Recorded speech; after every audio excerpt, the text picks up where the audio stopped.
Hi friends, good morning. బాగున్నారా friends? మేమైతే చాలా బాగున్నామండి.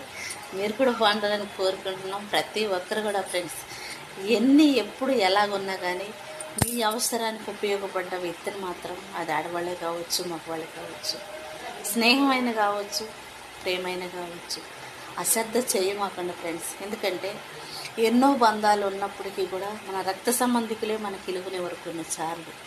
కానీ మనల్ని నమ్మి వచ్చిన వాళ్ళు, అది భర్తకు భార్య, భార్యకు భర్త కావచ్చు, స్నేహం కావచ్చు, ప్రేమ కావచ్చు, ఎవరైనా సరే ఉంది. స్వార్థంతో ఏది కూడా మీరు సంపాదించుకోలేరు ఫ్రెండ్స్. ఈ రోజున ఎలాగుందంటే తాత్కాలికమైన ప్రేమలతో బంధాలని పాడు చేసుకుంటున్నారు ఫ్రెండ్స్. చాలామంది కూడా బంధానికి ఇలువనివ్వకోకుండా నిన్ను నమ్మి వచ్చిన వాళ్ళ కోసం నువ్వు బ్రతకలేక రోడ్డు మీద చెత్త కుప్పల్లాగా తిరిగే ఆడవాళ్ళు కానీ మగవాళ్ళకు కానీ వాళ్ళని చూసి సంతోషంగా అనుభవించాలని జీవితాల్లో ఎందుకు పాడు చేసుకుంటారు ఫ్రెండ్స్? పాడు చేసుకుంటే విలువ ఉండదండి. చినిగిపోయిన విస్తరాలతో సమానంగా మిగిలిపోతారు. వయసు ఉండొచ్చు, వాడిపోవచ్చు.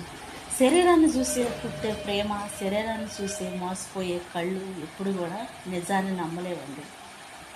నిజం ఎప్పుడు కూడా మీ కళ్ళ ముందే ఉంటుంది. అలాంటి నీతి న్యాయాన్ని నమ్ముకొని బ్రతకి మీ కుటుంబాన్ని మీరు కాపాడుకోండి ఫ్రెండ్స్. మీ బిడ్డలకు తండ్రిగా ఉండండి, మీ భార్యకు భర్తగా ఉండండి.